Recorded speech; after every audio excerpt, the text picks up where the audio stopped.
தேவனுடைய பரிசுத்த நாமத்திற்கு இயேசு கிறிஸ்து மூலமாய் என்றென்றும் மகிமை உண்டாவதாக.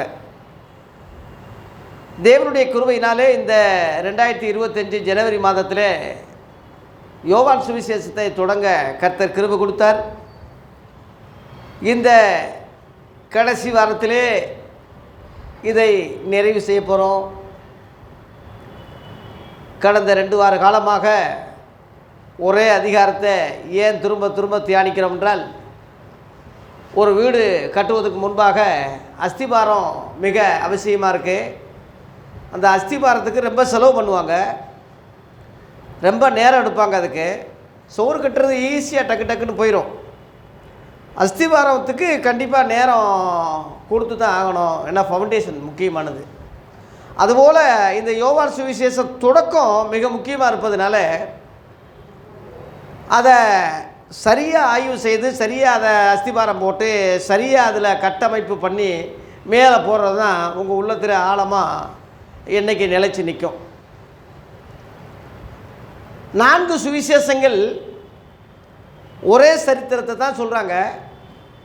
ஆனால் 4 சுவிசேஷம் படித்தா தான் அந்த முழு சத்தியத்தை நம்ம புரிஞ்சுக்கிற முடியும், அறிந்துக்கிற முடியும். முதல் மத்தேயு சுவிசேஷம் ஆபிரகாமிலிருந்து தாவீதிலிருந்து சரித்திரத்தை கொண்டு வந்து இயேசு கிறிஸ்துவில் வந்து முடிக்கிறாங்க. மார்க்கு சுவிசேஷம் ஆரம்பத்தில் தேவகுமாரன் என்று இயேசுவை சொல்லக்கூடிய கருத்தில் அவர் தொடங்குகிறார். 3வது லூக்கா சுவிசேஷம் இயேசு கிறிஸ்துவிலிருந்து ஆதாம் வரைக்கும் கொண்டு போய் அந்த ஆதாம் தேவனாலே உண்டானவன் என்று முடிக்கிறான். 4வது சுவிசேஷம் யோவான் சுவிசேஷம் ஆதியிலே வார்த்தை இருந்தது என்று அங்கே தொடங்குகிறார். இவங்க சொல்கிறது எல்லாத்துக்கும் மேலே ஆரம்பத்திலேயே அவர் தேவனோடு இருந்தார், ஒளியாக இருந்தார். அவர் எந்த மனுஷனையும் பிரகாசிப்பிக்கிற மெய்யான ஒளியாக இருந்திருக்கிறார் என்ற ஒரு மனிதனை அறிவுக்கு எட்டாத ஒரு ரகசியத்தை அங்கே சொல்கிறதுனால இது மிக முக்கியமான சுவிசேஷமாக கருதுகிறோம். ஆகவே 39 வரைக்கும் ஏற்கனவே வாசித்திருந்தாலும் அதிலிருந்து நம்ம தொடங்கி இன்றைக்கி நிறைவு செய்ய போகிறோம். ஏற்கனவே போட்ட அஸ்திவாரத்திலே சரியாக தண்ணி ஊற்றி செட்டாக இருப்பதுனாலே 21 நாள் செட்டாகணும்னு சொல்கிறான் இன்றைக்கி சென்ட்ரிங். ஆகவே இதை திரும்ப நம்ம நல்லா எவ்வளோ தண்ணி ஊற்றுறோமோ அவ்வளோ கட்டணம் சிலையை ஸ்ட்ராங் ஆகும். அதுபோல் இந்த 1 அதிகாரத்தை எந்த அளவில் நம்ம அறிகிறோமோ அந்த அளவில் தான் அடுத்து வர்ற காரியங்களில் வேகமாக புரிய முடியும். ஆகவே ஆதியிலே வார்த்தை இருந்தது, அந்த வார்த்தை தேவனிடத்தில் இருந்தது, அதனாலே அவர் தேவனாக இருந்தார். அவர் ஆதியிலே தேவனோடு இருந்தார், அவர் ஒளியாக இருந்தார். அந்த ஒளியை குறித்து அநேகர் சாட்சி கொடுத்தாங்க.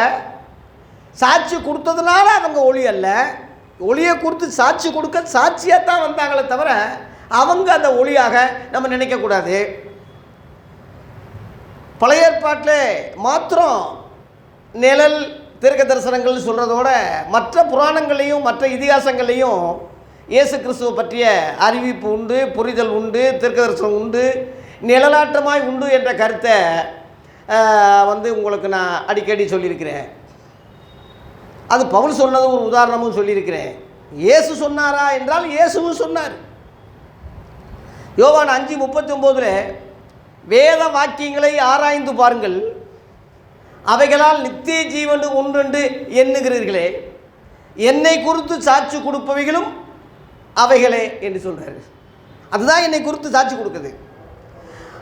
அப்போ வேத வாக்கியங்கள் என்று பன்மையில் சொல்கிறாரு. அது எல்லா வேதங்களுக்கும் பொருந்தும். ரிக்கு, யாஜ, சமர், அதர்வண வேதங்கள், இந்த மாதிரி வேதம் சொன்னால் அது அர்த்தம் என்னென்னா யார் சொல்கிறாங்கன்னு தெரியலன்னு அர்த்தம். சித்தாந்தம் வேறு, வேதாந்தம் வேறு. சித்தாந்தம்னா ஒரு இந்த இவர் சொன்னாருன்னு சொல்கிறது. வேதாந்தம்னா சொல்கிற கருத்து நல்லா இருக்குது, ஆனால் சொன்னது யாருன்னு தெரியல. அதுக்கு பேர் தான் கடவுள் மேலே பழிய போடுறது.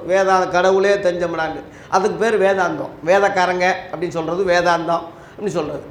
அந்த வாக்கியங்களெல்லாம் நீங்கள் பாருங்கள், அதில் கண்டிப்பாக நித்திய ஜீவன் உண்டுன்னு சொல்கிறாரு. அது என்னை குறித்து எழுதியிருக்குன்னு சொல்கிறார். அந்த பாயிண்ட் தான்.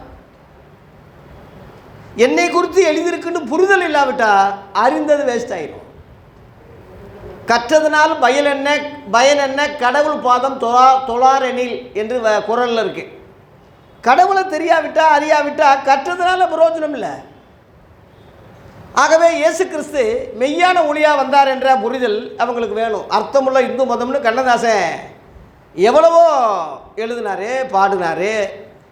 கடைசியில் அவர் இவர் தான் அந்த அர்த்தம் உள்ளவர்னு கண்டுபிடிச்சிருக்கார். இயேசு காவியம் என்ற ஒரு புஸ்தகம், என்னும் எழுத்துமெல்லாம் இவரை நம்புவோமாக என்று சொல்லி கடைசியில் இயேசு காவியம் குடிக்காமல் எழுதுனது அது ஒன்று தான் நிறைவு செஞ்சுருக்கார். ஆகவே எல்லாருடைய கண்களுக்கும் அறிவுக்கும் தேவன் பிரதட்சியமாக வெளிப்படுத்தியிருக்கிறார்.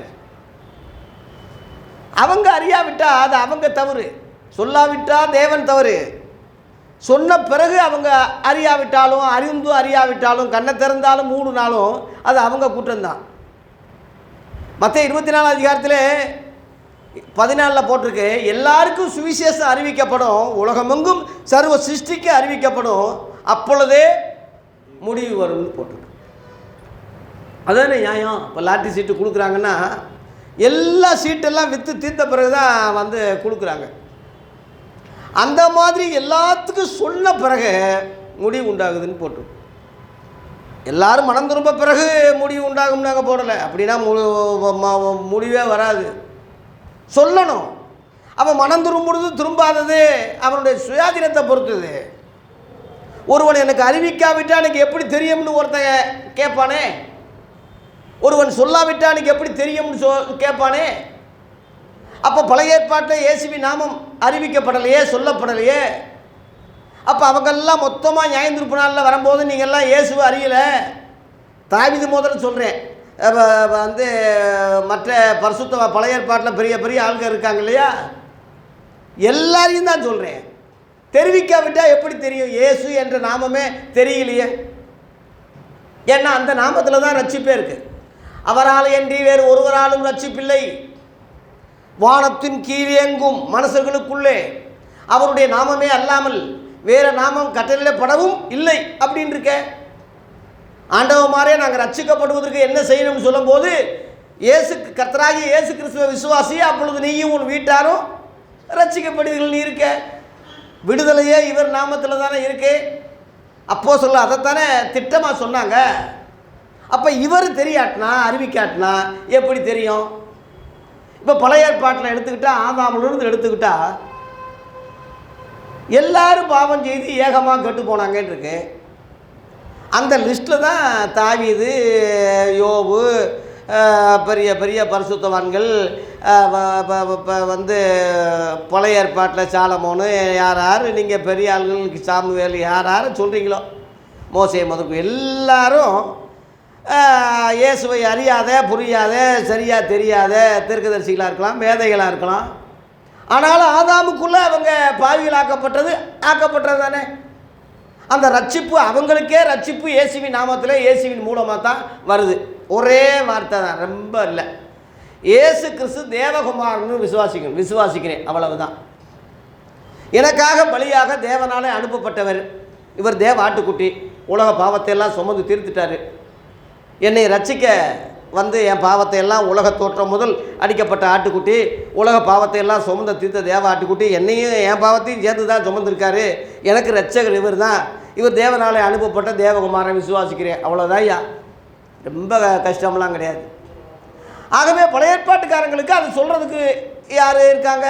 எப்படி இயேசு கிறிஸ்து வந்தது கிபி 2000 ஆகுது, 4000 வருஷம் சரித்திரம்லாம் அங்கே இருக்குது. அப்போ யார் சொல்லுவாங்க?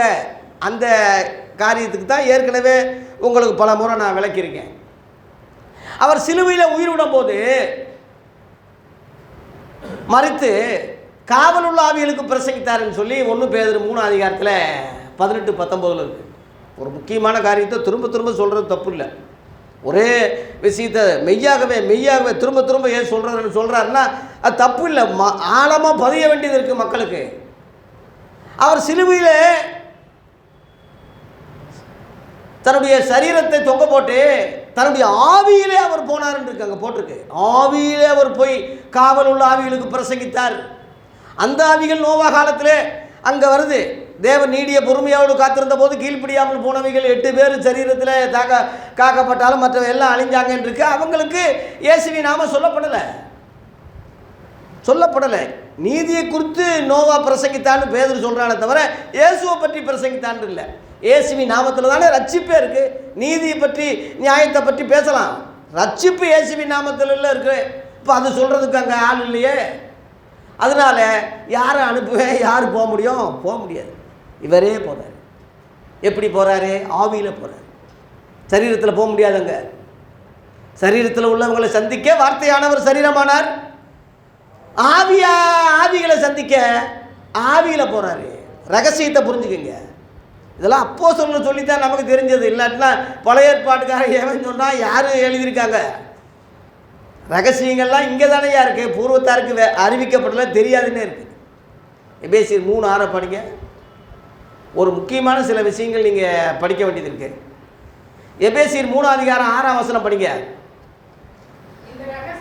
இந்த ரகசியம் இப்பொழுது அவருடைய பரிசுத்த அப்போஸ்தலருக்கும் தீர்க்கதரிசிகளுக்கும் ஆவியானவராலே வெளிப்படுத்தப்பட்டிருக்கிறது போல இப்ப முற்காலங்களில் இயேசு வராத காலத்தில் மனுபுத்திரருக்கு அறிவிக்கப்படலை. இது நல்லா மனசில் நல்லா புரிஞ்சு. முக்கால் இயேசு வர்றதுக்கு முந்தி முழு சத்தியம் வெளிப்படலை.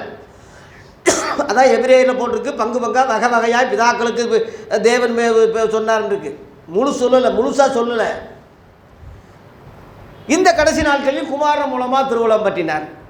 இயேசு என்னைக்கு திருவுளம் பற்றினாரோ அன்னைக்கே கடைசி காலம் ஆரம்பிச்சிருச்சுன்னு அர்த்தம். அப்போ அந்த கடைசி காலத்தில் மாம்சத்தில் உள்ளவங்களுக்கு மட்டும் வெளிப்பாட்டு சத்தியம் சொல்கிறதா மாத்திரம் அல்ல, அவங்களுக்கும் சொல்ல வேண்டியதாக இருக்குது. ஆதாமிலிருந்து எடுத்துக்கிட்டா யூதர்கள் மட்டுமா, இஸ்ரவேலர்கள் மட்டுமா? உலகத்தில் உள்ள எல்லா மக்களும் எல்லா பாஷக்காரரும் செத்து போய் தானே இருக்காங்க. 930 வருஷம் செத்தான் இருக்கு. 969 வருஷம் செத்தான். எல்லாம் செத்து தானே போனாங்க. அப்போ அந்த ஆவிகள் முழுவதும் காவலில் அடைக்கப்பட்டிருக்கு. இப்போ எப்படி குற்றவாளிகள்லாம் காவல் கூடத்தில் அடைக்கப்பட்டு ஜட்ஜ்மெண்ட்டில் வர்ற வரைக்கும் அவங்க எப்படி வெயிட்டிங் பண்ண வேண்டியது இருக்கோ சிறையில், அதுபோல் காவல் உள்ள ஆவிகள் இருக்குது. அந்த ஆவிகளில் அவங்க அங்கே இருக்கிறாங்க. அவங்களுக்கெல்லாம் ரொம்ப போர் அடிக்காது. நம்மெல்லாம் ஒரு நாள் சரீரத்தில் சிறையில் இருந்தால் போர் அடிக்கும். அவங்க எத்தனையோ மில்லியன் வருஷம், எத்தனையோ 1000 வருஷத்தில் இருக்காங்க. அவங்களுக்கெல்லாம் ஆவியில் தானே இருக்காங்க. அவங்களுக்கு ஒரு இதுவும் கிடையாது. ஆகவே அவங்க ரட்சிக்கப்பட வேண்டிய அவசியமாக இருக்குது. உடம்பு மனிதன் அல்ல, ஆத்துமா தான் மனிதன். அவன் ஜீவ ஆத்துமாவானான் இருக்குல்ல, அந்த ஆத்துமா தான் மனிதன். அவன் போயிட்டா, உடலை விட்டு போயிட்டா அவன் போயிட்டானேன்னு தான் சொல்கிறோமே தவிர இந்த உடம்பை போயிட்டான்னு சொல்லலை.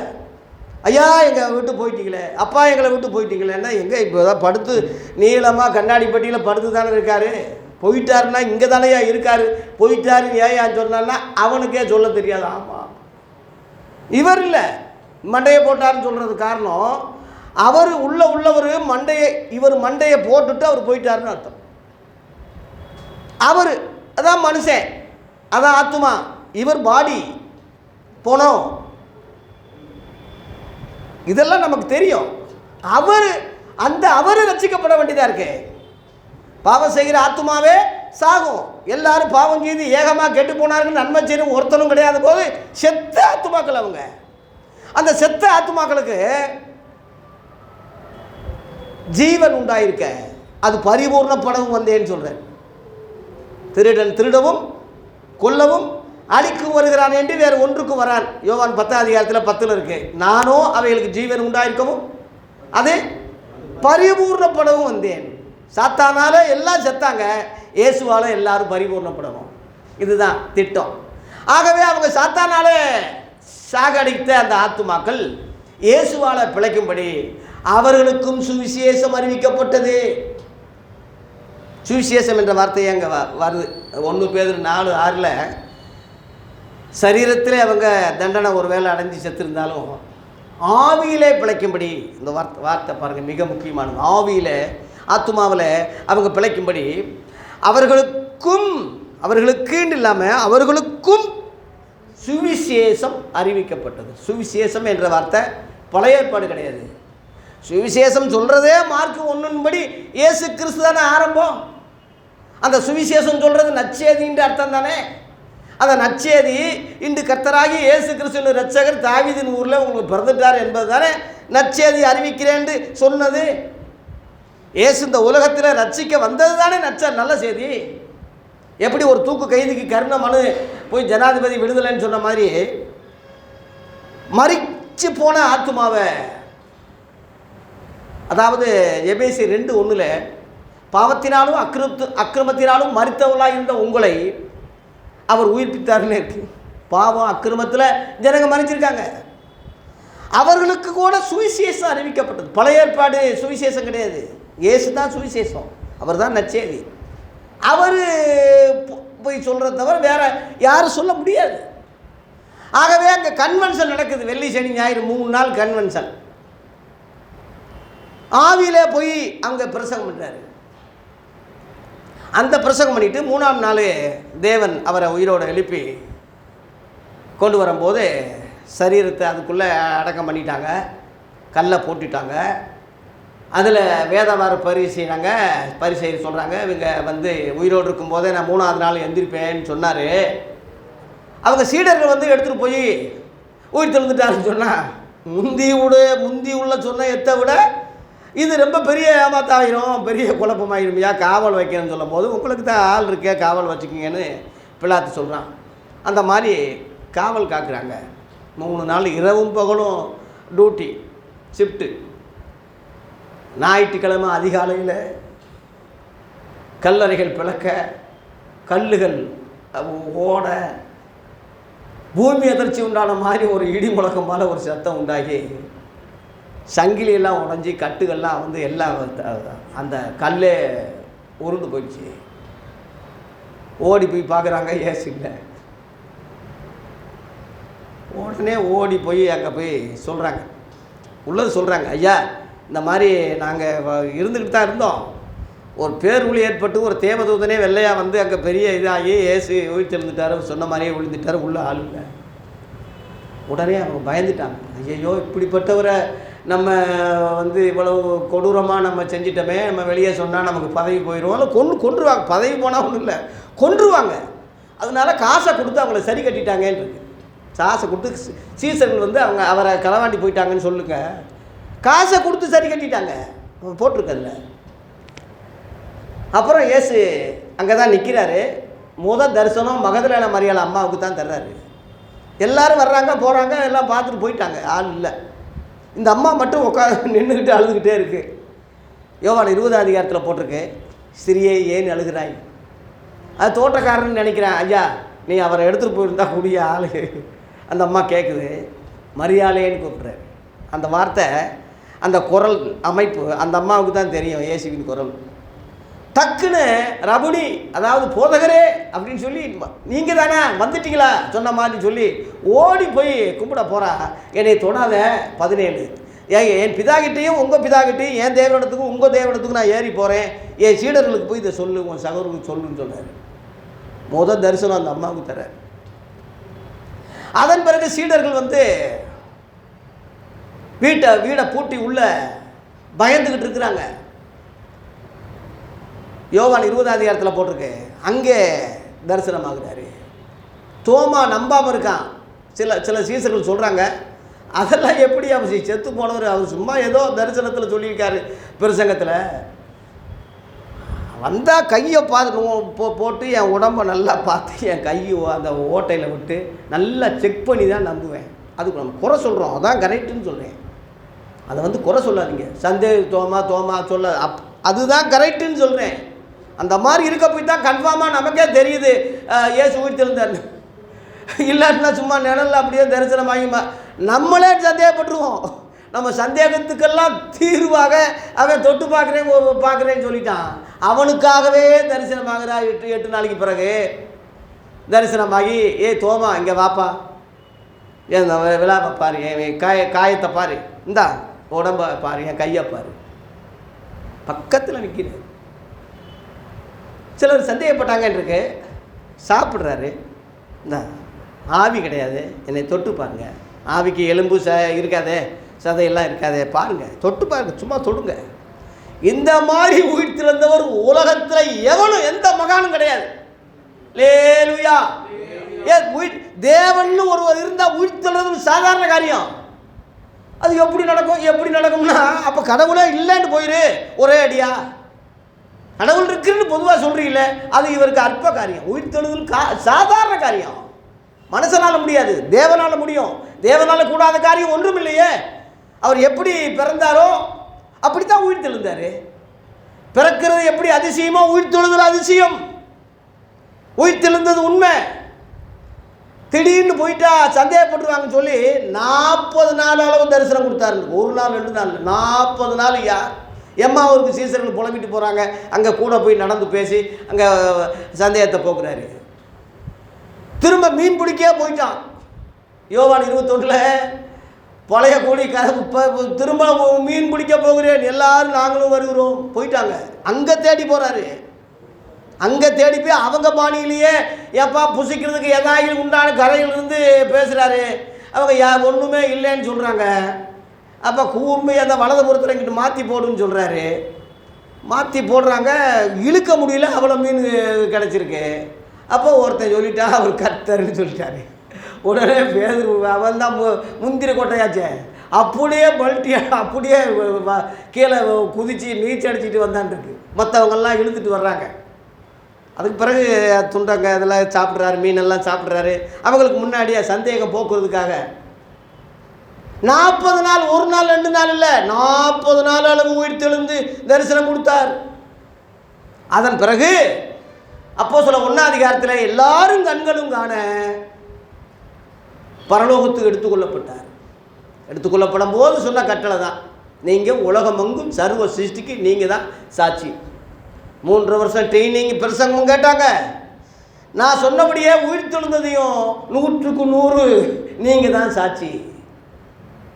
லூக்கா 24:47 எருசலேம் தொடங்கி உலகம் முழுவதும் பாவம் மன்னிப்பும் மனம் திரும்புவதும் இங்கேருந்து தான் உருவாகுது, நீங்கள் தான்ப்பா அதுக்கு சாட்சி என்று ஆசீர்வதிச்சுக்கிட்டே போனார்ன்றிருக்கு. லூக்கா 24:51-51 பார்த்தீங்கன்னா அவர் மேலே போகும்போது ஆசீர்வதிச்சுக்கிட்டே போனார். லேலுயா. நான் உலகத்தின் முடிவு வரைந்தும் சகல நாட்களில் நான் உங்களுடனே கூடயே இருப்பேன், பயப்படாதீங்க, போய் சொல்லுங்கள், அறியாத மக்களுக்கு சொல்லுங்கள், நான் உங்களுடனே கூட இருக்கேன், போங்க. அப்படி உலகம் முழுவதும் அன்னைக்கே ஏறக்குறைய முழு உலகத்துக்கு அன்னைக்கே சொல்லிட்டாங்க. ரோமரில் போட்டிருக்கேன், முழு உலகத்துக்கும் சொல்லிட்டாங்கன்னு ஒரு குறிப்பு இருக்குது. அந்த 1ஆம் நூற்றாண்டு அன்னைக்கே சொல்லிட்டாங்க. அந்த குறிப்பை பாருங்கள். ரோமர் 1ஆம் அதிகாரத்தில் இத்தனை வருஷம் கழித்து தான் எல்லாம் சொன்னாங்க. அப்போஸ்தலர்களே சொல்லிட்டாங்க ஐயா, அந்த காலத்திலேயே சொல்லிட்டாங்க. அங்கே ரோமர் 1ஆம் அதிகாரத்தில்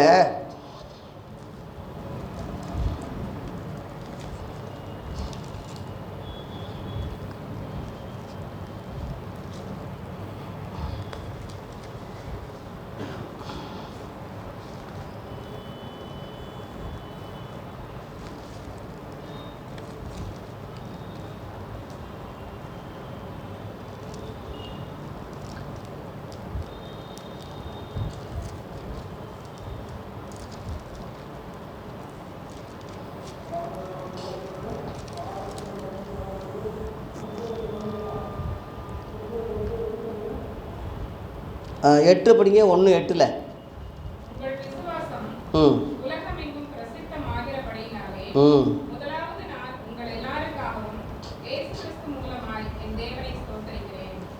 இங்கே பாருங்கள், உலகமெங்கும் உங்கள் விசுவாசம் உலகமெங்கும் பிரசித்தமாக ஆயிடுச்சின்னு சொல்லி உலகமெங்கும் வார்த்தையை உள்ளதை கவனிங்க.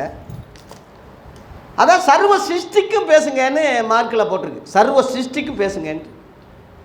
சகல ஜாதிகளையும் சீசராக்குங்கன்னு சொல்கிறாரு. ஜாதிகள் அவங்க தொழிலில் வந்தது, வேலையில் வந்தது. 1ஆம் நூற்றாண்டுலேயே அந்த சுவிசேஷம் ஏறக்குறைய உலகம் முழுவதும் அறிவிச்சாச்சு. அந்த 1ஆம் நூற்றாண்டில் தான் தோமா நம்ம இந்தியாவுக்கு வந்தது, தமிழ்நாட்டுக்கு வந்தது. தோமாவுடைய பிரசங்கத்தில் 30 லட்சம் கிறிஸ்தவங்க இருந்ததாக ஒரு குறிப்பு இருக்குது. 30 லட்சம் கிறிஸ்தவங்க சென்னையில் இருந்ததாக மயிலாப்பூரில் ஒரு சான்று இருக்குது. அந்த வகையில் அவர் எப்படி பாஷை தெரியும்? சிலர் சொல்கிறாங்க, அவர் எப்படி தமிழ் கற்றாரா, அவர் யூதனாச்சே, எப்படி சொல்ல முடியும்னா, ஒரு ஆள் அதுக்கு பதில் சொல்கிறாரு. அவர் எப்படி செத்தாருன்னு கேட்குறாரு. அவர் காளி பூசாரியால் குத்தப்பட்டு செத்தார். அப்போ ஏன் குத்துனாரு? இயேசுவை பற்றி அவர் சொன்னதுனால. அப்போ இயேசுவை பற்றி சொன்னது தெரியுதில்ல, அவருக்கு தெரிய போய் தானே குத்துனாரு. அப்போ தெரிஞ்சிருக்கல, விளக்கம் சொல்கிறாரு. அவங்க பதில் பேச முடியல. தமிழ் கற்றுருக்கலாம். இந்த ஒரு சாதாரண காரியமா தேவனுடைய அப்போஸ்தலனுக்கு? ஆகவே 30 லட்சம் கிறிஸ்தவங்க இருந்ததாக குறிப்பு இருக்குது.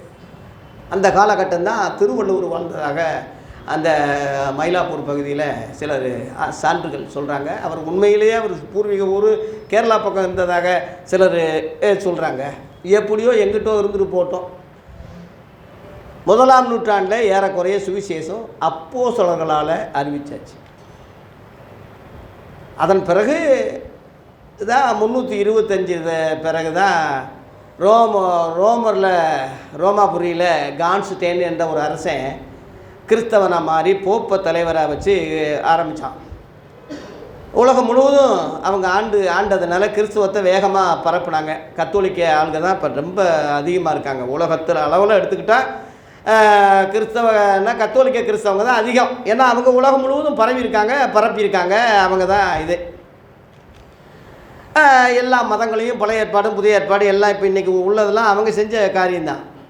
மதங்கள், மற்ற மார்க்கங்கள், மளிகை புராணங்கள் எல்லாம் சேர்த்து மிக்சர் மாதிரி செஞ்சது.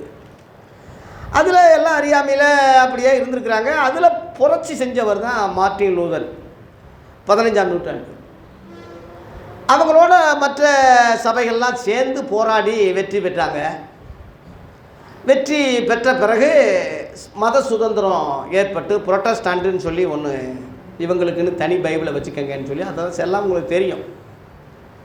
இதை ஏன் சொல்கிறேன்னா, 1ஆம் நூற்றாண்டில் உள்ளது தான் ஒரிஜினல். 325 கான்ஸ்டன்டைன் ஆரம்பித்தது டூப்ளிகேட்டு. இப்போ ஒரிஜினல் ஜெராக்ஸ் எடுத்த மாதிரி டூப்ளிகேட் அது. ஏன்னா தலைவர் போப்பு வச்சுட்டான், ஆண்டவர்னே சொல்லிட்டான். அங்கே ஆண்டவர் இயேசு, தலைவர் இயேசு அங்கே 1ஆம் நூற்றாண்டில்.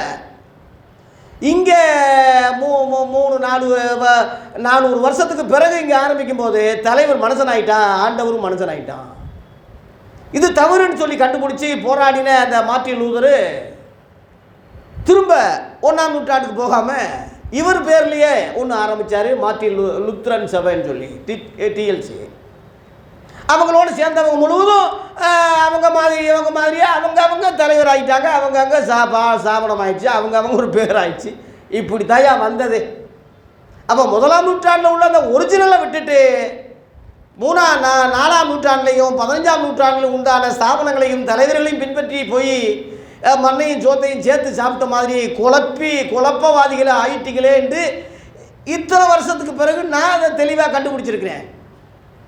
அதுதான் வைராக்கியமாக அதை சொல்கிறது காரணம். அதுதான் இந்த புரிதல் உங்களுக்கு உண்டாகணும். கிறிஸ்தவர்களே, ஊழியக்காரர்களே எல்லாருக்கும் இந்த புரிதல் உண்டாகணும்னு தான் 4 சட்டங்களை ஏற்றி, இதுதான் 4 சுவிசேஷத்தினுடைய 4 சட்டங்கள்.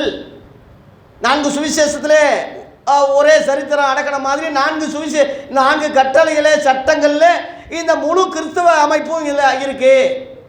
அதனால் 4ஆம் நூற்றாண்டில் உள்ளவங்க, 15ஆம் நூற்றாண்டிலேருந்து வந்தவங்க, 19ஆம் நூற்றாண்டில் சிபிஎம் தொடங்கினது, எல்லா தோல் துருத்திகள்லாம் இங்கே வாங்கப்பான்னு தான் சொல்கிறோம்.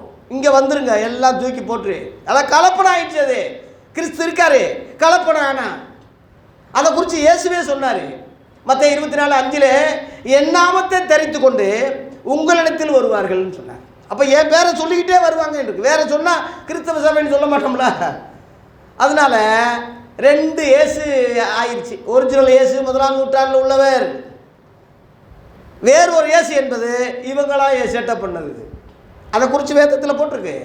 2 கொரிந்தியர் 11ஆம் அதிகாரத்தில் 4ஆம் வசனத்தில் போட்டிருக்கு.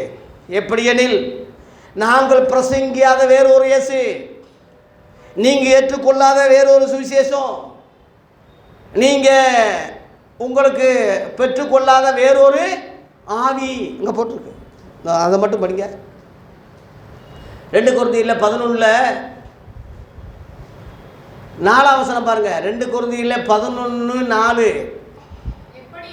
எப்படியெனில் உங்களிடத்தில் வருகிறவன், நாங்கள்னா அப்போஸ்தலர்கள் பிரசங்கியாத வேறொரு இயேசு. கவனிங்க, வேறொரு இயேசு.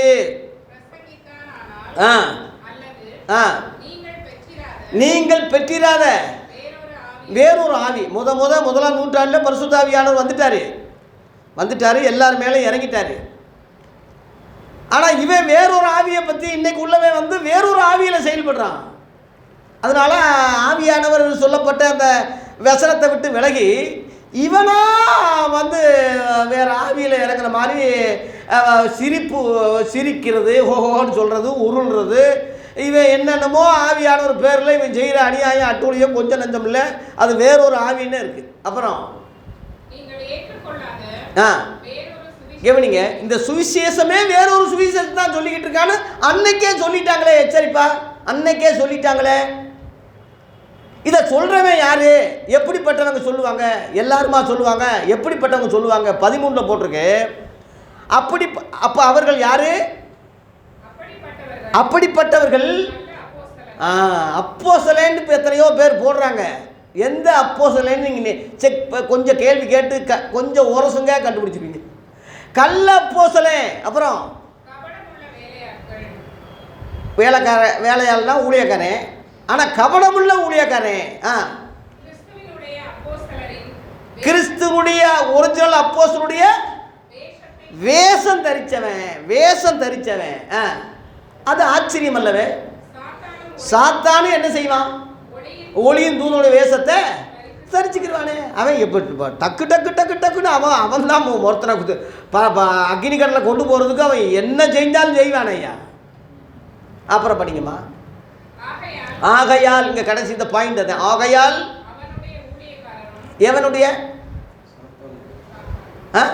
அவனுடைய ஊழியக்காரன் இருக்குல்ல, கரெக்ட். சாத்தானுடைய ஊழியக்காரன் இருக்கான், புரிஞ்சுக்க. அப்புறம் நீதியின் உண்மையா பேசக்கூடிய ஊழியக்காரன் இருக்காங்க. இவன் வேஷத்தை தரிச்சு அவன் நல்லவனை போல பேசினாலும் ஆச்சரியம் இல்லை.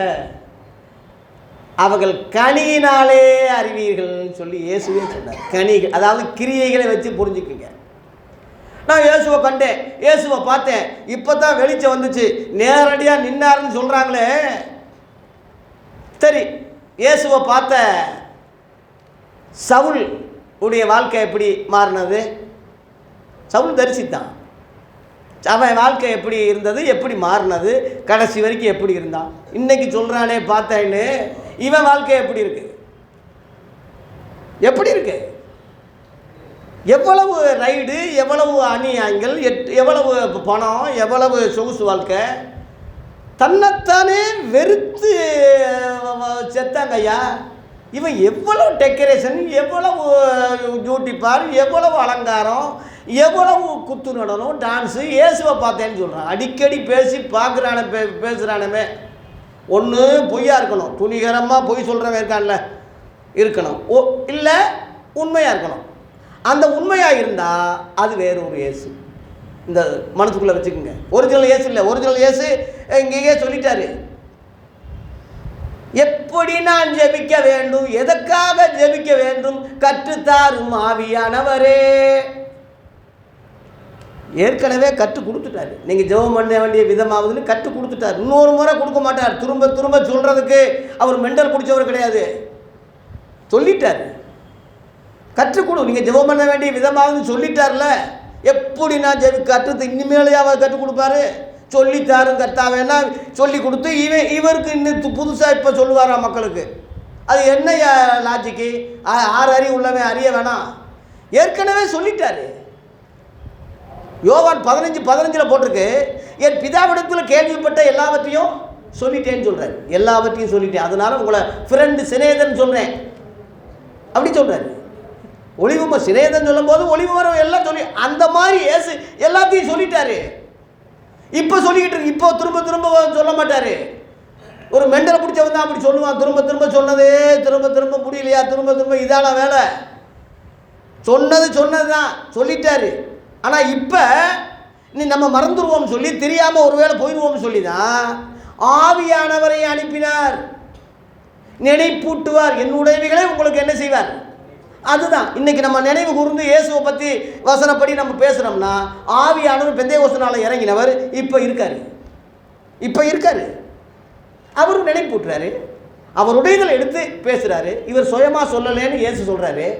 இயேசுவும் நானும் சுயமாக சொல்லாத மாதிரி ஆவியானவர் சுயமாக சொல்லலை. நான் என் தேவனுடைய வார்த்தையை நான் அப்படியே சொல்லிட்டேன், எல்லாத்தையும் சொல்லிட்டேன். அந்த வார்த்தையே நினைப்பூட்டத்தான் ஆவியானவர் அனுப்பியிருக்கேன். இப்போ இருக்கார் ஆவியானவர், நினைப்பூட்டுக்கிட்டே இருக்கார். இதுதான் ஐயா இன்னைக்கு சொல்கிறவன் என்ன செய்யணும்னா, வசனத்தை இயேசு சொன்ன வசனத்தை சொல்லலாம். இந்த வசனம் இருக்கு அப்படி பேசுனா இவர் ஒரிஜினல் ஊழியக்காரன். அதெல்லாம் இருக்கட்டும். இப்போ பேசுகிறாருன்னா இப்போ என்ன சொல்ல, ஒன்றும் பொய்யா இருக்கணும், இல்லாட்டினா உண்மையாக இருக்கணும். உண்மையாக இருந்தால் ஒரிஜினல் இயேசுவாக இருக்காது, அது வேறொரு இயேசு. புரிஞ்சுக்கங்க, வேறொரு இயேசு. ஏன் இத்தனையும் சொல்கிறேன்னா, ஏவாள் அப்படித்தான் வஞ்சிக்கப்பட்டால்னு பவுல் சொல்கிறான். அந்த 3ஆம் வசனம் பாருங்க. எப்படி எனில் சர்ப்பமானது தன்னுடைய தந்திரத்தினாலே ஏவாளை வஞ்சித்தது போல உங்கள் மனதும் கிறிஸ்துவ பற்றிய உண்மை நின்று விலகும்படி கெடுக்கப்படுமோ என்று. அதனால தான் ஏவாளை எப்படி ஏமாற்றி சர்ப்ப ரூபம் கொண்டு ஏமாத்துறானோ, அதுபோல் இந்த கடைசி நாட்களில் இயேசுவின் பேரை சொல்லிக்கிட்டு சுவிசேஷம்னு சொல்லிக்கிட்டு ஆவியில் ஹோன்னு அப்படியே அந்நிய பாஷை மாதிரி பேச்சு நடித்து ஊழியக்காரன்னு போர்வையில் உங்களை ஏமாற்றி உங்களை கொண்டு போயிடுவானோ என்று நான் பயந்துருக்கேன். வேற ரூட்டில் வந்தால் பவுல் இப்படி சொல்லியிருக்க மாட்டான். இயேசுவின் பேரால் வர்றானே, அப்போ நம்ம நம்ப வேண்டியது இருக்க. பைபிளை தூக்கிட்டா லேலியான்னு வர்றானே, அந்நிய பாஷை வேற பேசுகிறானே, பயந்து ஒரு உண்மையாக இருக்குமோ நிஜமாக இருக்குமோ, இதில் தான் நம்ம வீக்னஸை பிசாசி பயன்படுத்துகிறான். அதுக்குத்தான் நீங்கள் வெளியே சூதா இருக்கணும். சர்ப்பத்தை போல வினாவாக இருங்கன்னு சொல்கிறாரு.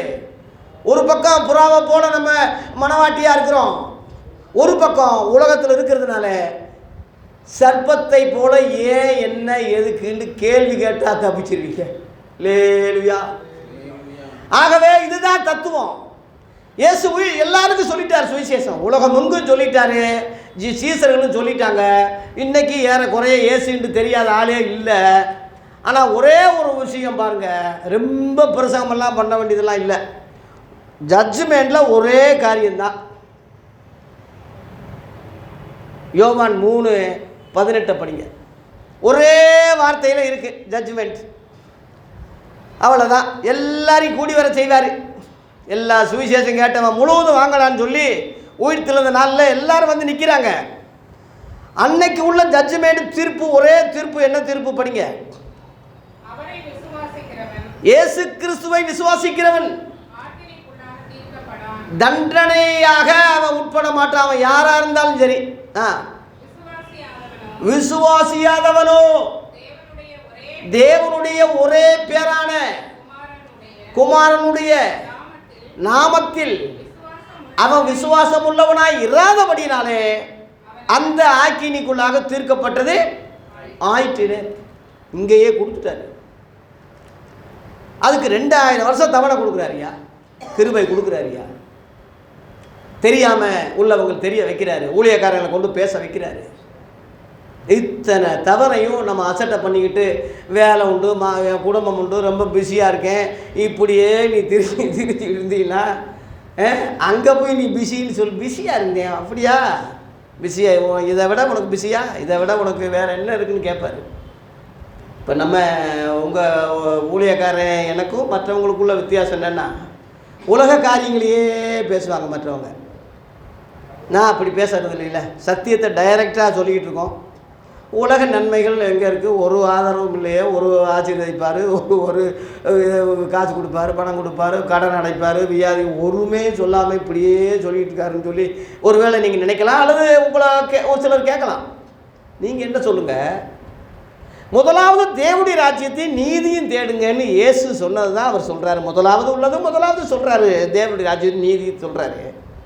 அப்பொழுது இவைகளெல்லாம் ஆமாம் நம்ம அத்தியாவசியமான தேவை இருக்குது, தெரியாதா? 3 நாள் பிரசங்கம் கேட்குறாங்க, வனாந்தரத்தில் ஒன்றும் இல்லை, சாப்பாடு இல்லாமல் கேட்குறாங்க. ஆழமான சத்தியத்தை சொன்ன அந்த இயேசு அவங்கள பசியோடு அனுப்பிவிட எனக்கு மனதில்லைன்னு சொன்னார். என்ன அர்த்தம்? அதையும் கொடுத்தாரு, அதை அறிஞ்சிருந்தார். அதுபோல் உங்கள் தேவைகள் என்னதுன்னு எனக்கு தெரியாது, நீங்கள் சொல்லணும்னு அவசியம் இல்லை, ஆனால் அவர் அறிஞ்சிருக்கார். ஏன்னா நீங்கள் வந்த நோக்கம் அந்த நோக்கம் கிடையாது.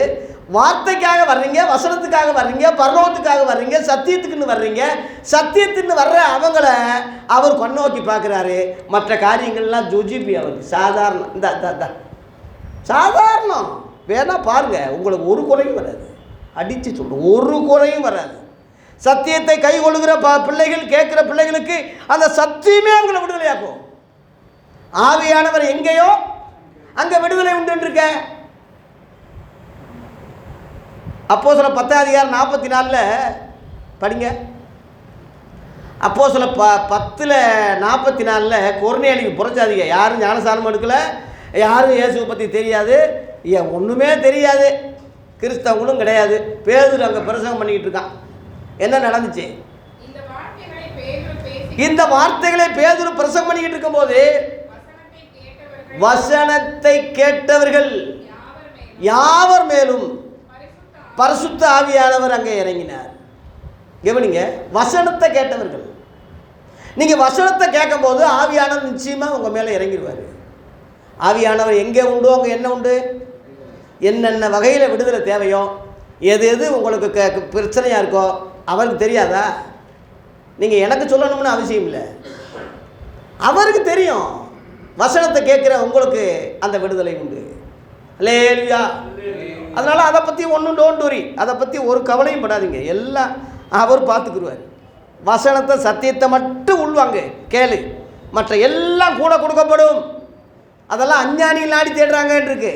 மத்தேயு 6:32 இவைகள்லாம் அஞ்ஞானியில் நாடி தேடுகிறார்கள், இவைகள் உங்களுக்கு வேண்டியவர்கள் என்று பரமபிதா அறிந்திருக்கிறார், எனக்கு தெரியும் சொல்கிறார். நீ சொல்ல வேண்டிய அவசியம் இல்லை. ஊழியக்காரன் உங்களுக்கு சொல்லி ஆதரப்படுத்தணும்னா அவன் சத்தியத்தை மட்டும் சொன்னால் போதும். நீங்கள் போகும்போது தேவனுடைய ராஜ்யம் சமீபத்திற்குன்னு சொல்லுங்கன்னு தான் சொல்லிவிட்டாரே தவிர உலக பிரகாரமான நன்மைகளை சொல்லுங்கள், எல்லாம் ஆசீர்வதிங்கன்னு சொல்லுங்கன்னு சொல்லலை. நேற்று ஒரு ஊழியக்காரங்க வீட்டுக்கு கூட்டத்துக்கு போனேன், வெக்கக்கேடு வேதனையாக இருக்குது. பெரிய பாஸ்டரா, பெரிய ரெவரண்டு, டாக்டர், பயங்கர பட்டங்கள் இருக்குது. அவர் எழும்பி பிரகாசிக்கிற விளக்காக இருந்தான். யோவான் 5:35 எடுத்து முதல்ல வச்சு பேசினார். யார்? யோவான் சாணங்க. எழும்பி பிரகாசிக்கிற விளக்காக இருந்தான் சொல்லிட்டு, அப்புறம் இவர் சொல்கிறது முழுவதும் இத்தனை மில்லியன் ரூபா வருது, இத்தனை இந்த நாட்டில் எனக்கு இவ்வளோ ஓடி இருக்குது, இவ்வளோ பணம் இருக்குது, இப்போ கரண்டில் இருக்குது, இப்போ வரப்போகுது, எனக்கு உங்களுக்கு எல்லாருக்கும் வீடு கட்டி தர்றேன், எல்லாருக்கும் உங்களுக்கு இது பண்ணுறேன், எல்லாரும் செய்கிறேன், கடைசியில் எனக்கு ஃபோன் நம்பரும் உங்கள் பேரும் ஃபோன் நம்பரும் என்கிட்ட கொடுங்க, எல்லாம் பையன். நேற்று இயேசு என்ற பேரே சொல்லலை. யோவான் சாணக எழும்பி பிரகாசிக்க விளக்காக இருந்தால் சத்தியத்தை குறித்து சாட்சி கொடுத்தான் இருக்கு, ஒளியை குறித்து சாட்சி கொடுத்தான் இருக்கு. ஒரு காரியத்தையும் இயேசு என்ற வார்த்தை அவர் வாயிலேயே வரலையா? நேற்று எல்லாம் பணம் வரும், அது வரும், கொட்டுன்னு கொட்டும் எல்லாம். அது சங்கீதத்தில் ஒரு வசனம் சொல்கிறார், ஆரோன் குடும்பத்தாரை ஆசீர்வதிப்பார், இஸ்ரவேல் குடும்பத்தாரை ஆசீர்வதிப்பார். யார் ஆசீர்வதிப்பார்? பொம்பளைகளே, சகோதரிகளே, இவங்க ஆரோன் குடும்பத்தார் ஆசீர்வதிப்பார்.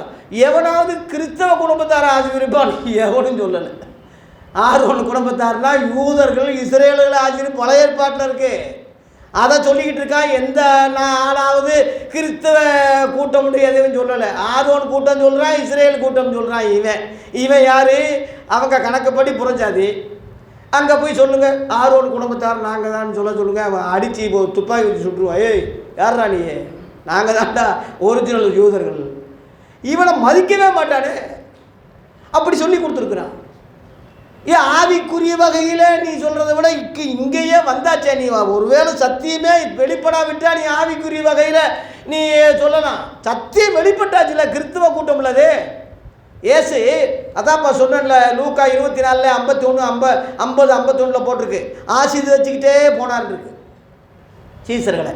அந்த சீசருக்கு தானே கிறிஸ்தவங்கன்னு பேர். கிறிஸ்தவங்களை ஆசீர்வதிச்சுக்கிட்டே போயிருக்காரு ஒரு கூட்டத்தை. அதை சொல்கிறதுக்கு எந்த துப்பும் இல்லை, எந்த ஆளும் கிடையாது. அறிவிப்பு கொடுக்க சொன்னேன். ஒரு ஐயா அறிவிப்பு கொடுத்தார், நாளைக்கு புதிய ஏற்பாடு சத்தியத்தை ஐயா பேசுகிறாரு, எல்லாரும் போய் கலந்து கொள்ளுங்க. என்ன புதிய ஏற்பாடு சத்தியம்னா வேறு உபதேசமா? என்ன வந்து பகவத்கீதையாக சொல்கிறாரு, வசனம் தானே. அப்போ இது வந்து 2வது ஸ்தானமாக ஒரு அந்நினா ஏதோ போனால் போகட்டும்னு சொல்கிற மாதிரிலே சொல்கிறாரு. எவ்வளோ வேதனையாக இருக்குது, துக்கப்பட்டேன். அப்படி போய் எதுக்குதியா இப்போ நீங்கள் போனீங்கன்னா போய் தானே இப்போ இதெல்லாம் சொல்கிறேன். அதுக்காக தான் நான் போகிறேன். அதனால் நம்ம ஆர்வன் குடும்பத்தாரோ இஸ்ரவேல் குடும்பத்தாரோ நம்ம அந்த பழைய ஏற்பாட்டு ஆசீர்வாதமோ அல்ல. இயேசு கிறிஸ்துவினாலே ஆசீர்வதிக்கப்பட்ட கிறிஸ்தவர்கள். கிறிஸ்தவங்கன்னு சொல்கிறதே சகல ஜாதிகளிலிருந்து வந்தவங்க தானே. அதில் யூதன் என்றும் இல்லை, கிரேக்கன் என்றும் இல்லை, ஆண் என்றும் இல்லை, பெண் என்றும் இல்லை, கிறிஸ்து இயேசுக்குள் எல்லாம் ஒன்றாக இருக்கிறோம் என்று அருமையான ஒரு பகுத்தறிவுக்கு ஒத்த மனிதாபிமானம் உள்ள அந்த ஒரு அமைப்பு தானே இயேசு ஏற்படுத்தினாரு. அதை இன்னைக்கு சொன்னாலே எழுப்புதல் வந்துடும் ஐயா. இன்னைக்கு ஏன் எழுப்புதல் வரலன்னா நாதி இல்லை, சொல்கிறதுக்கு நாதி இல்லை. பழைய ஏற்பாட்டுக்கும் புதிய ஏற்பாட்டுக்கும் வித்தியாசம் தெரியல. இந்த கதியில் இருக்குது. உலகம் முழுவதும் சுவிசேஷம் அறிவிங்கன்னு சொன்னார் தவிர பழைய ஏற்பாட்டை சொல்லுங்க. பழைய ஏற்பாடு ரட்சிப்புக்கு தேவையில்லாதது. ஏன்னா அவங்க ரட்சிக்கப்படாதவங்க, யாரும் மனம் திரும்பாதவங்க, பிதாகுமார பரிசுத்தாவி நாமத்தில் ஞானஸ்தானம் பெறாதவங்க, இயேசுவ தேவகுமாரன்னு விசுவாசிக்காதவங்க. விசுவாசிச்சிருந்தா அவர் திருவிழா அறிஞ்சிருக்க மாட்டாங்களான்னு பவுல் சொல்கிறானே 1 கொரிந்தியர் 2:8 அறியலை. அவனை போய் அறிஞ்ச இவனுக்கு வழிகாட்டியா சொல்லிக்கிட்டு இருக்கிறிய, உன்னை என்னடா உன்னை சொல்ல என்ன சொல்ல? ஒரு காலேஜுக்கு போகக்கூடிய தகுதி உள்ளவனை போய் வந்து 1 எத்தனை 2 3 ஆனான்னு சொல்லி சொல்லி 1ஆம் கிளாஸ்லேருந்து பாடம் எடுத்தால் காலேஜுக்கு போகக்கூடிய தகுதி உள்ளவனை போய் 1ஆம் கிளாஸில் உட்காந்து சொல்கிற மாதிரிலாம் இருக்குது. அதனால புதிய ஏற்பாடு இயேசுவின் உபதேசம் வேறு, பழைய ஏற்பாடு நிழல். இயேசு நிஜம். நிஜத்துக்கு வாங்க, நிழல் இருக்கட்டும், அது வேணாம்னு சொல்லலை, அது தப்புன்னு நம்ம சொல்ல வரல. அந்த காலத்துக்கு அது சரி. 450 தீர்க்கதரிசிகளை எலியா கொண்டான்ருக்கு போட்டிருக்கு. இன்றைக்கி அந்த இது கடைப்பிடிக்க முடியுமா? நான் பூசாரிகள்லாம் கொல்ல முடியுமா? நம்ம சொல்லுங்க. எலியாவின் தேவன் நம் தேவன் பாட்டு பாடுறானே, அப்போ எலியா செஞ்ச மாதிரி செய்ய, பூசாரிகள்லாம் வெட்டுறான்னா சொல்லு முடியுமா? ஏன் செய்ய மாட்டாங்களா? நான் சொல்லலை, இயேசுவே இந்த வார்த்தையை சொன்னார். லூக்கா 9ஆம் அதிகாரத்தில் 53 பார்த்தீங்கன்னா இயேசுவை ஏற்றுக்கிற மாட்டாங்க சமாரியா ஊரில். அப்போ சீசர்கள் தெரியாதுல்ல, இன்றைக்கி உள்ள ஆளுக மாதிரி தான் அன்னைக்கு இருந்திருக்கிறாங்க. அன்னைக்கு அவங்க சொல்கிறாங்க, எலியா செஞ்ச மாதிரி அக்கினி இறங்கி இவங்களெல்லாம் அழிச்சிருவோமா? சாதாரணமாக கேட்குறான் ஐயா. ஒருத்தன் கம்ப்ளைண்ட் கொடுத்தானா, என்னை குத்திட்டான்னு. போலீஸ் கூப்பிட்டு கேட்கும்போது, என்னையா இதெல்லாம் ஒரு கம்ப்ளைண்ட்டா? சும்மா இப்படி குத்துனே குடல் வந்துருச்சு, இது ஒரு பெரிய விஷயமா? இது ஒரு பெரிய விஷயமா? குடல் வந்துருச்சா பெரிய விஷயம் இல்லைன்னு சொல்கிறான். அந்த மாதிரி சாதாரணமாக சொல்கிறான், அக்கினி இறக்கி அழிச்சிருவோமா? சர்வ சாதாரணமாக. இயேசு அவங்கள அதட்டினார்னே இருக்கு. இயேசு அவங்கள அதட்டி, நீங்கள் இன்னும் ஆவி உள்ளவர்கள் அறியீர்களா?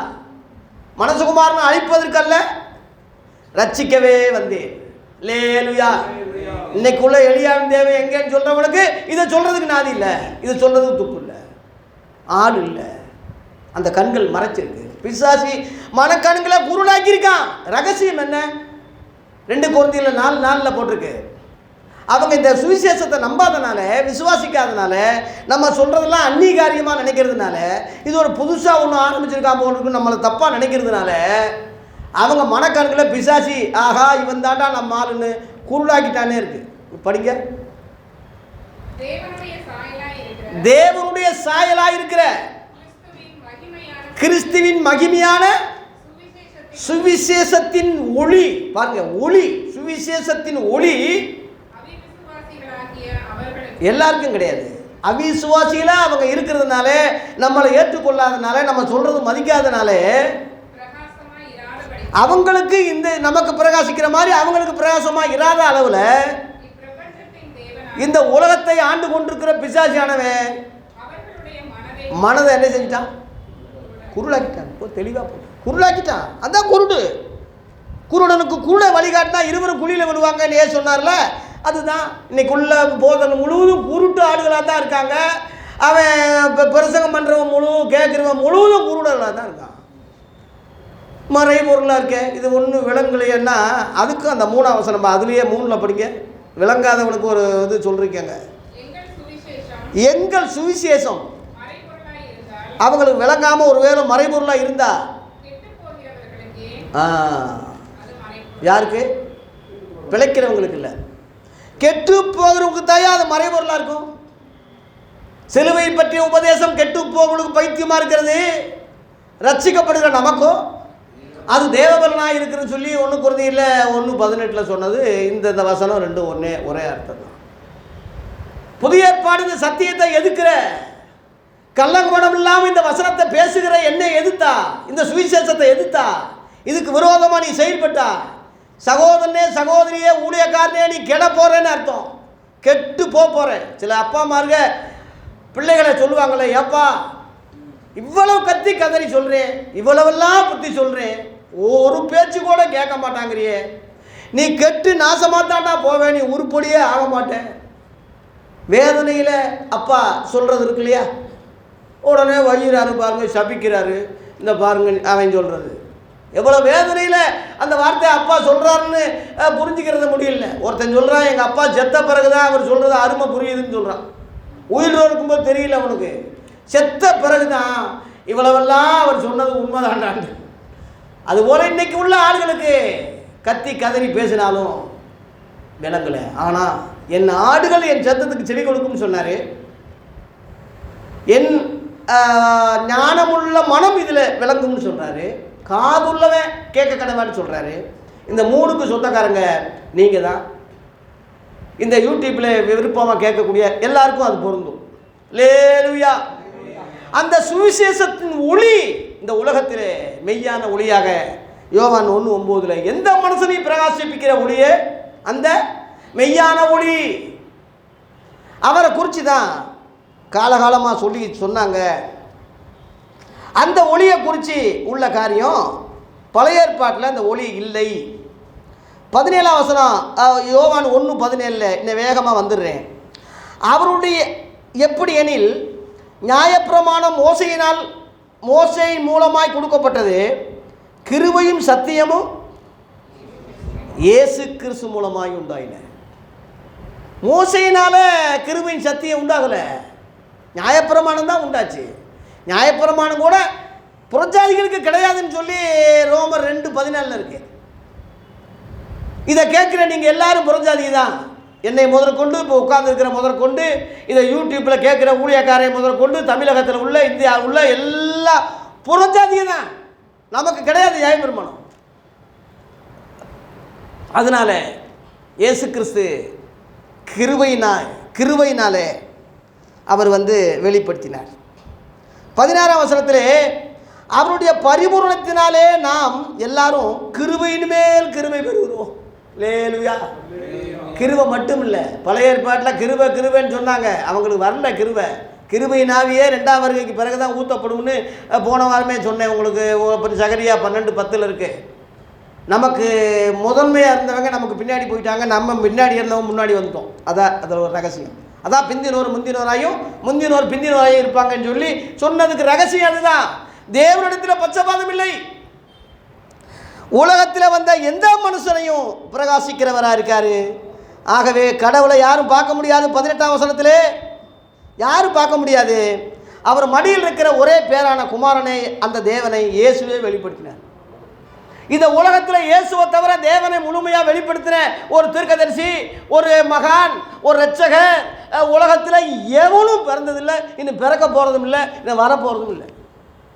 அவர் ஒருவரே பிதாவாகி தேவனை முழுவதும் வெளிப்படுத்தினார். அப்போ இந்த மாதிரி பேசிக்கிட்டு இருக்கும்போது இங்கே ஒரு கூட்டம் வருது. 19 எருசலேமிலிருந்து யூதர்கள் ஆசாரியனையும் லேவியரையும் யோவானிடத்தில் வந்து அனுப்பி நீர் யார் என்று கேட்டாங்க. அவன் சொல்கிறான், நான் கிறிஸ்துவும் அல்ல, எலியாவும் அல்ல.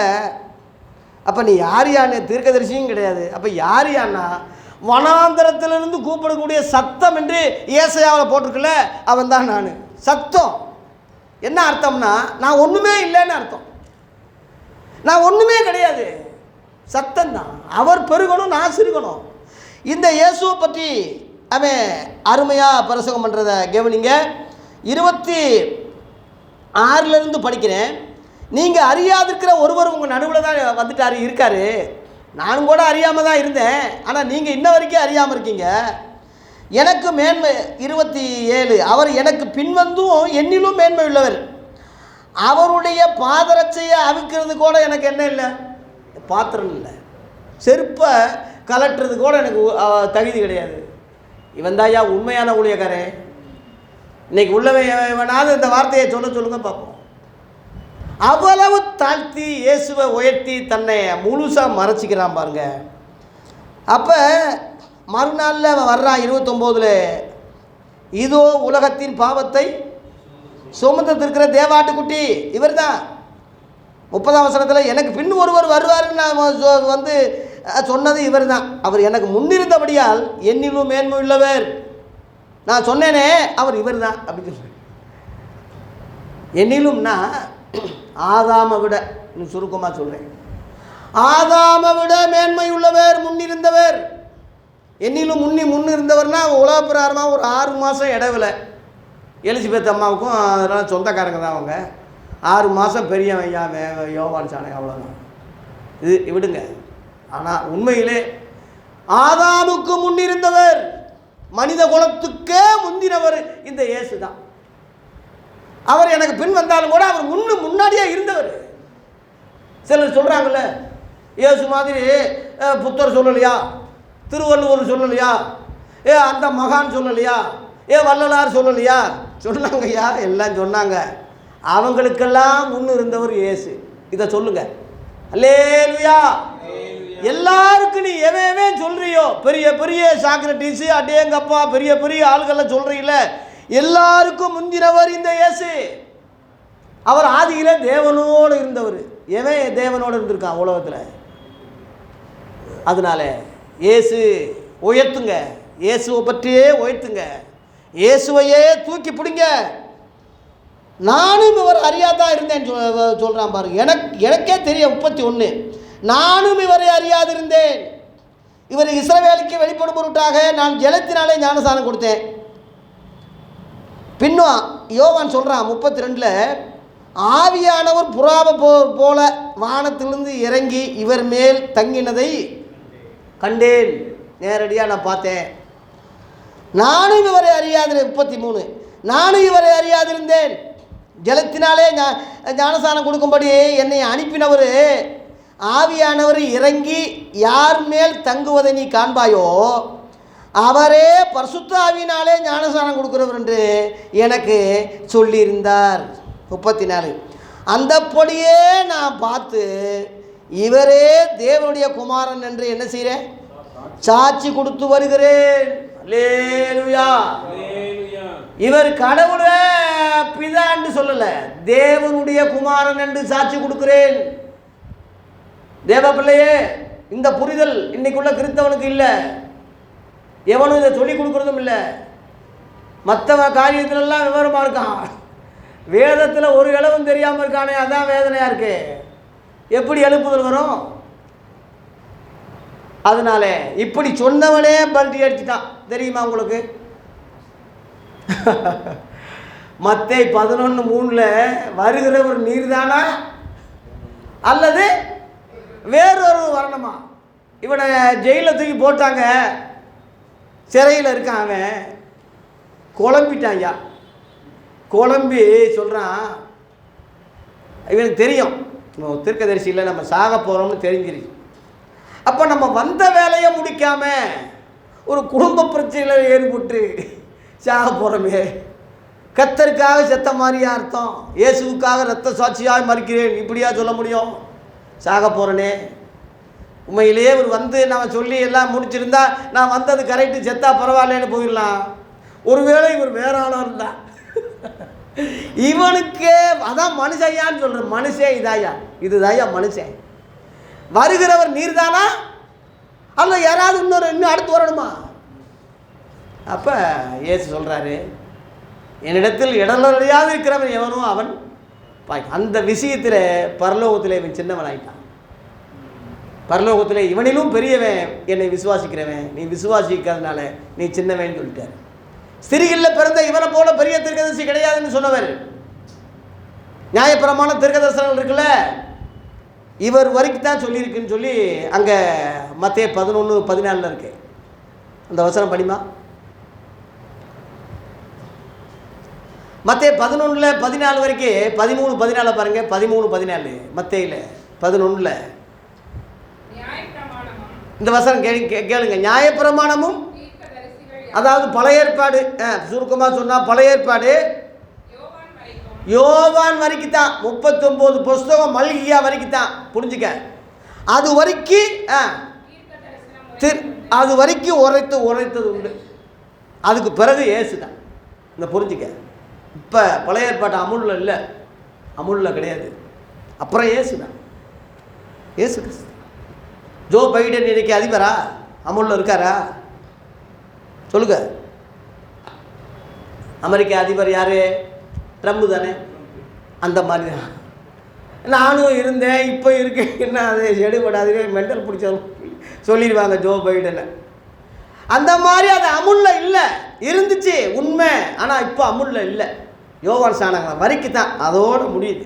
இங்கிட்டு உலகத்திலேயே பெரியவர், எல்லாத்துக்கும் முந்தினவர் இயேசு கிறிஸ்துவாலே புதிது ஜீவனமான ஒரு மார்க்கத்தை இவரால் தான் உருவாகுது. அதுக்கு தான் நானே வழின்னு சொன்னார். நானும் ஒரு வழின்னு சொல்லலை, நானே வழி, நானே ஜீவன், நானே சத்தியம், என்னை தவிர வேற ஒருவனும் பரலோகத்துக்கு வர முடியாதுன்னே சொல்லிட்டாரு. வேறு வழியாக ஒருத்தன் வந்தால் அவன் கொள்ளைக்காரன்னு சொல்லிட்டாரு. ஆகவே இவர் தான் யோவான் ஸ்நானகன் எடுத்துக்கலாம் கூட அதை விட மேலானவர் இந்த இயேசு. அதனால் இயேசு கிறிஸ்துக்கு இப்போ அதான் கிமுன்னு சொல்கிறது.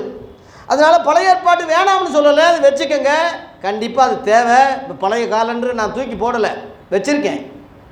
இந்த தேதியில் எது வந்தது, இந்த தேதியில் எது வந்தது, புது வருஷத்தில் எது வருது, ரெண்டு ஒப்பனையாக பார்க்குறதுக்கு பழைய காலண்டர் தேவை.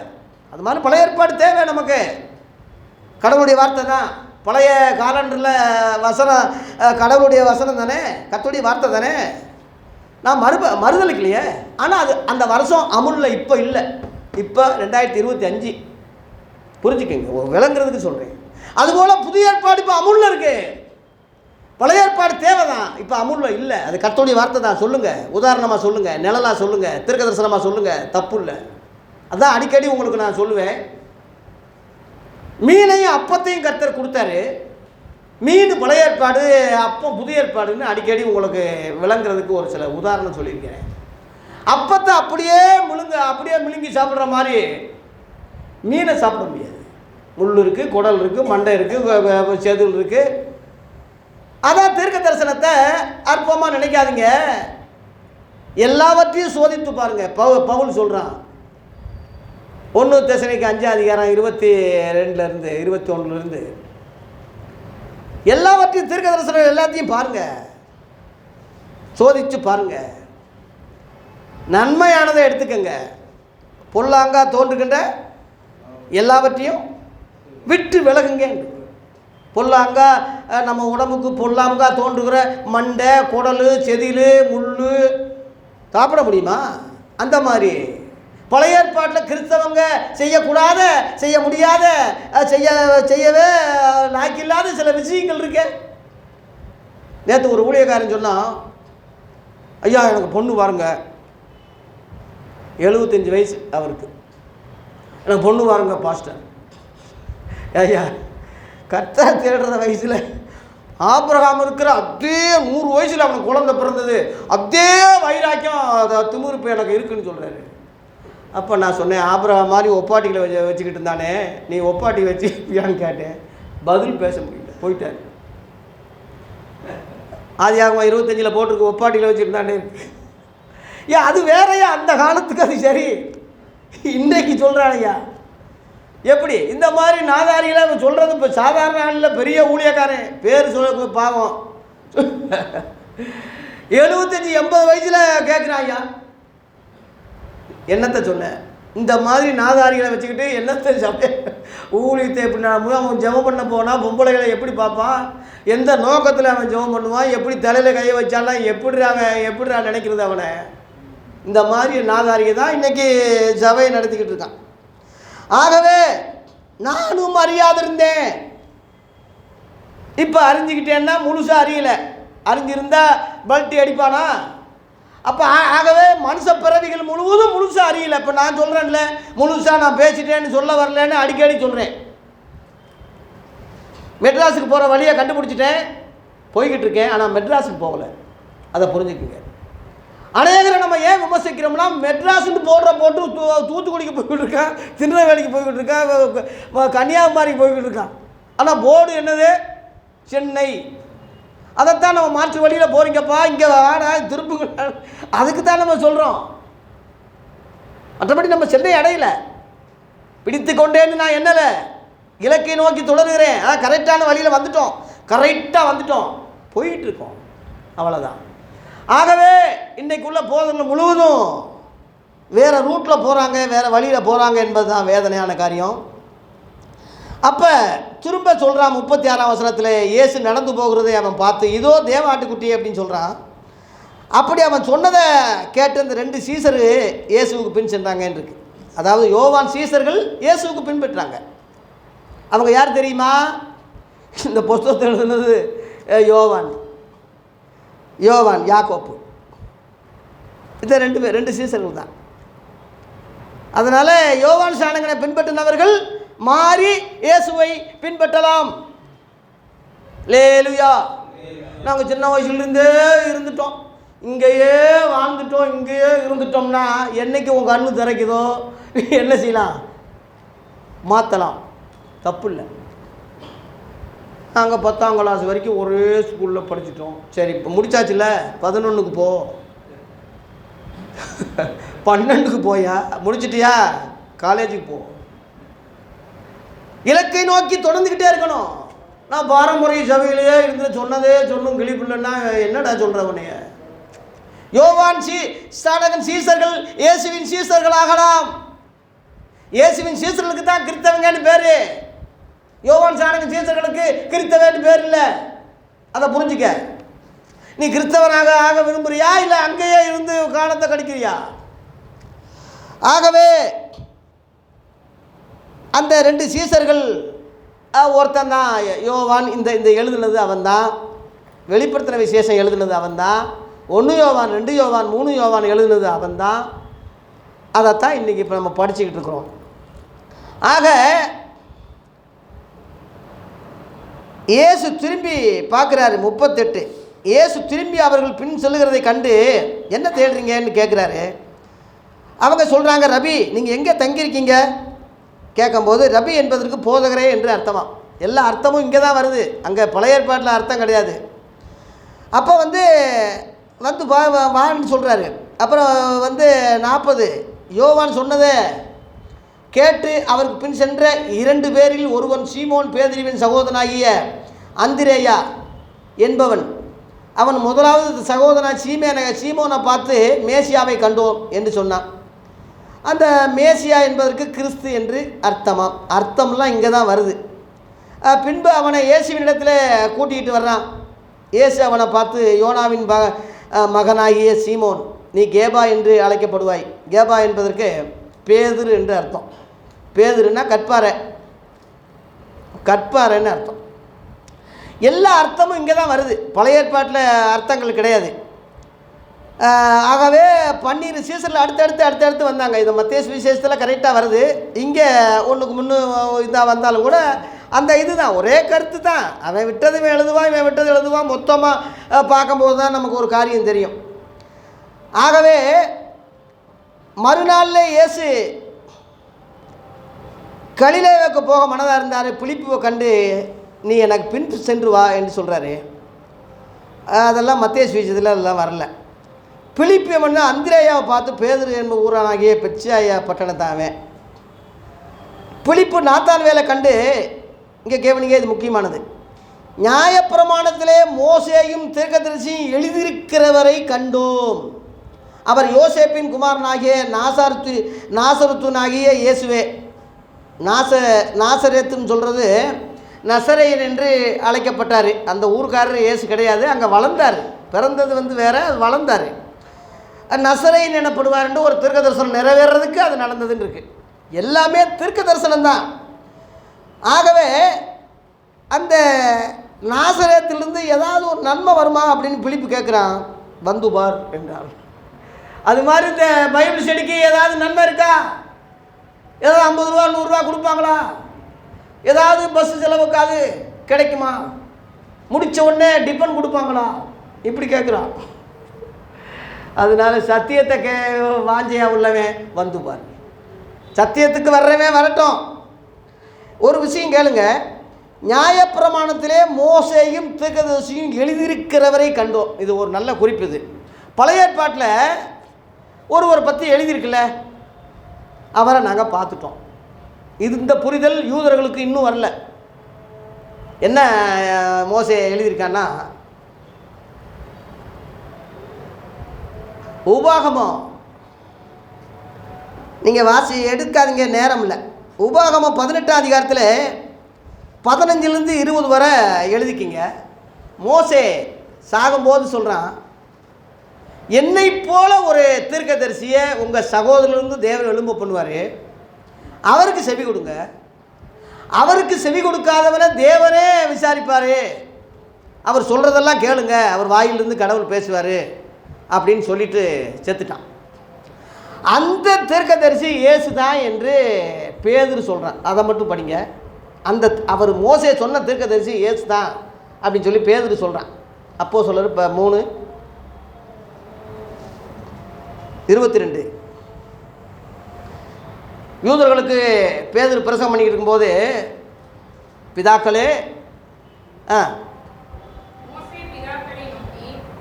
மோசே பிதாக்களை நோக்கி உங்கள் தேவனாகிய கர்த்தர்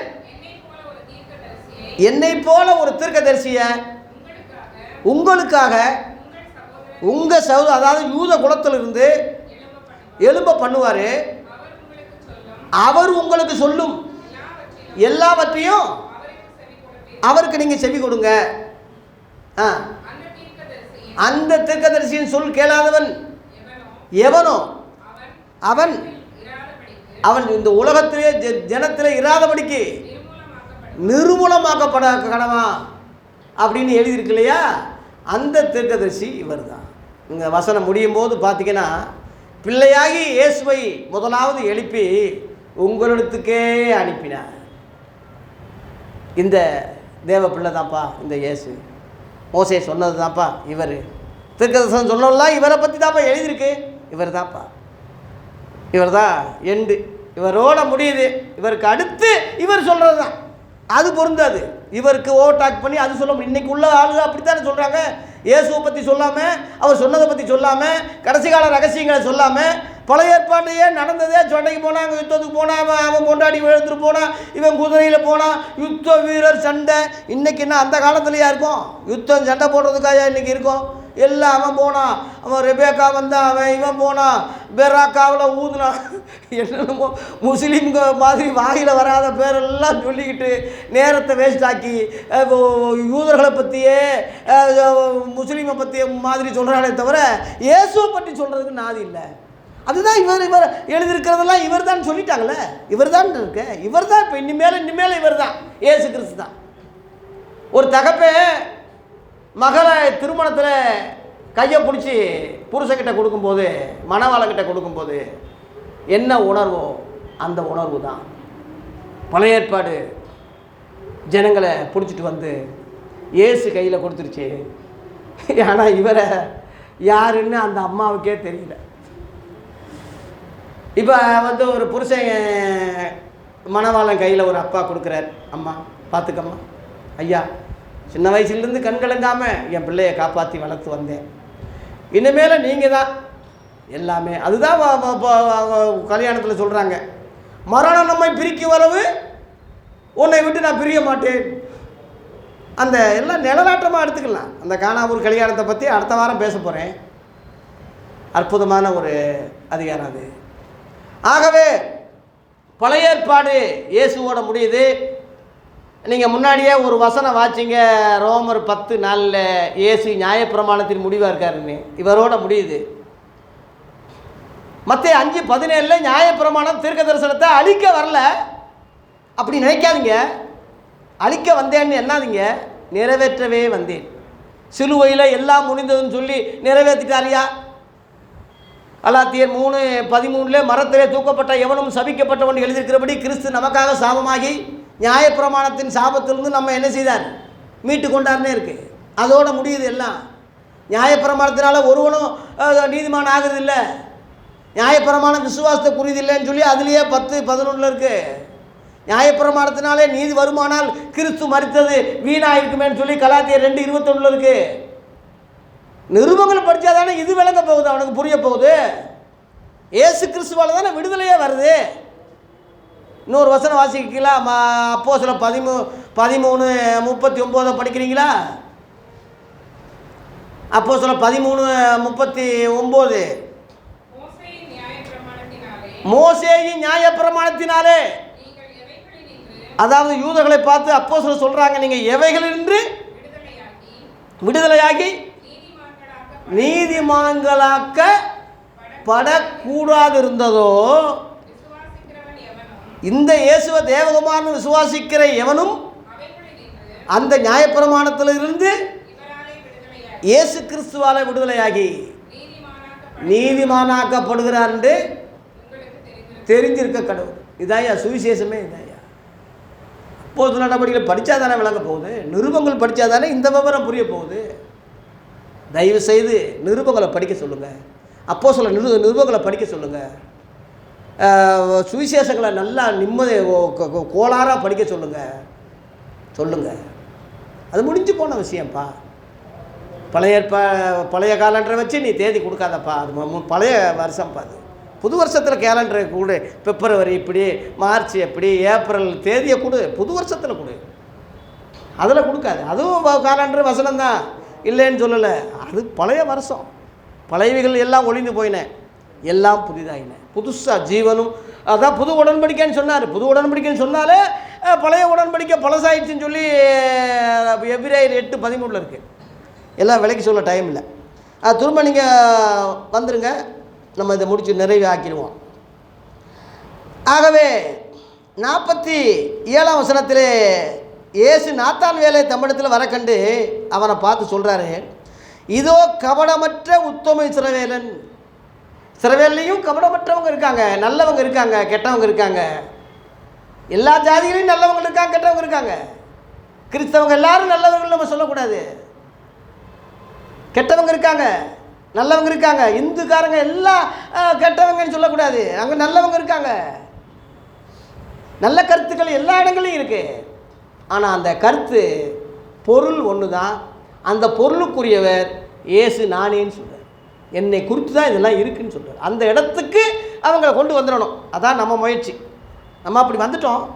அவங்கள அப்படி கொண்டு வர்றதுக்கு என்ன முடியுமோ, ஒரு ஆளுகிட்ட கடை வாங்க போகிறீங்க, எப்படி கடை வாங்குறதுக்கு முந்தி எப்படி பேசுவீங்க, எப்படி இது பேசுவீங்க, அவங்கள எப்படி நீங்கள் நைஸ் பண்ணுவீங்க, எப்படி குளிர பண்ணுவீங்க, கடைசியில் அந்த மாதிரி ஒரு 10,000 ரூபா செலவுக்கு அந்த குளிர்லையே அவன் கொடுத்துருவாங்க. அம்மா எடுத்துருவா பையன், நீங்கள் பேசுகிறதுலையே.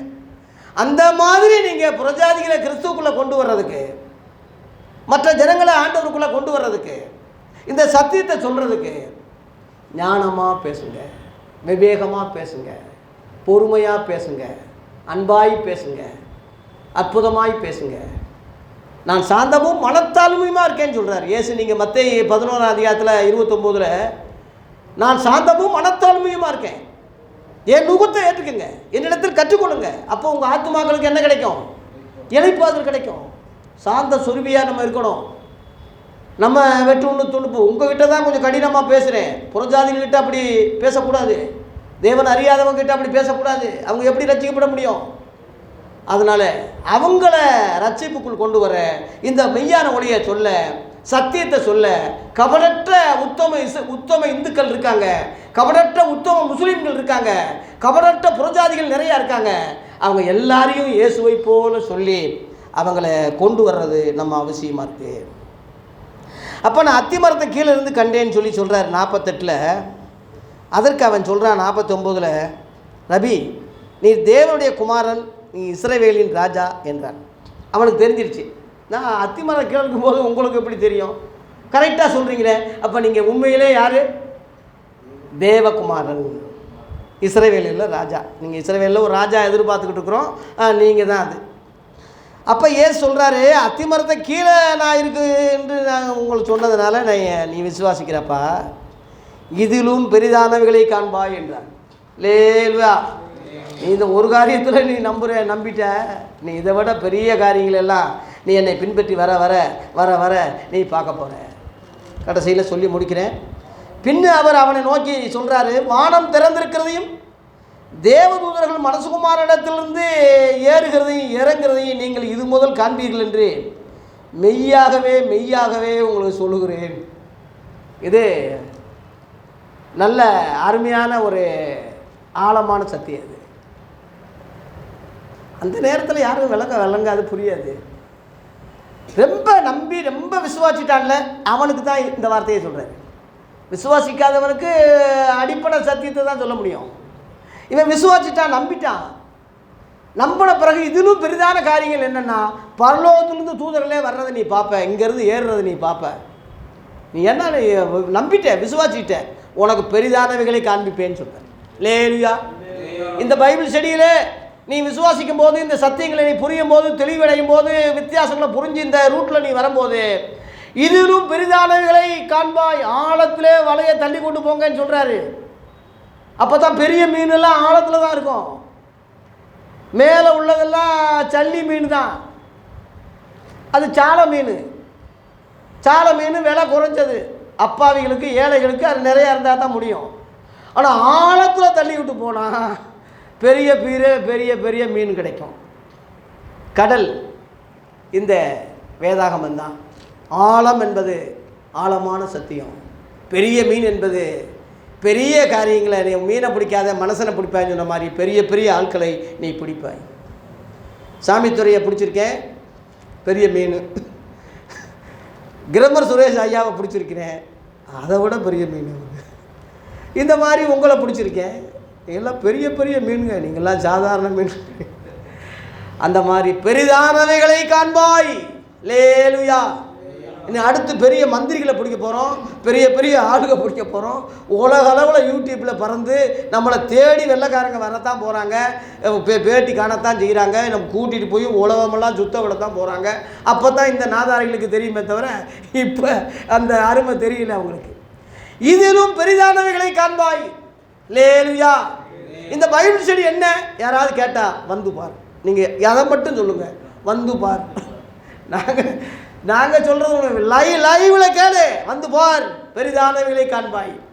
கர்த்தர் உங்களை ஆசீர்வதிப்பாராக. இந்த 1ஆம் அதிகாரத்தை நிறைவு செய்ய கிருபை கொடுத்ததுக்காக நன்றி சொல்வோம். அடுத்து 2வது மாதத்தில் 2ஆம் அதிகாரத்தை அற்புதமாய் தொடங்குவோம். கர்த்தர் நம்மை ஆசீர்வதிப்பாராக. நன்றி, வணக்கம். ஐயா ஆரோக்கியதாஸ் ஐயா, ராஜ் ஐயா அவங்க ஜெபம் பண்ணி நிறைவு செய்யும்படி அன்போடு கேட்டுக்கொள்கிறேன்.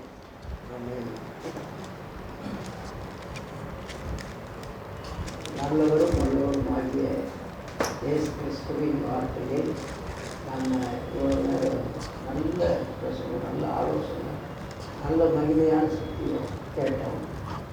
நான் உங்களுக்கு ஒரு ஆலோசனை சொல்லிட்டு ஜெபமாக நடந்தவைகளையும் நடந்தவைகளையும் எல்லாரும் கேட்டவைகளையும் நான் சொல்கிறேன்.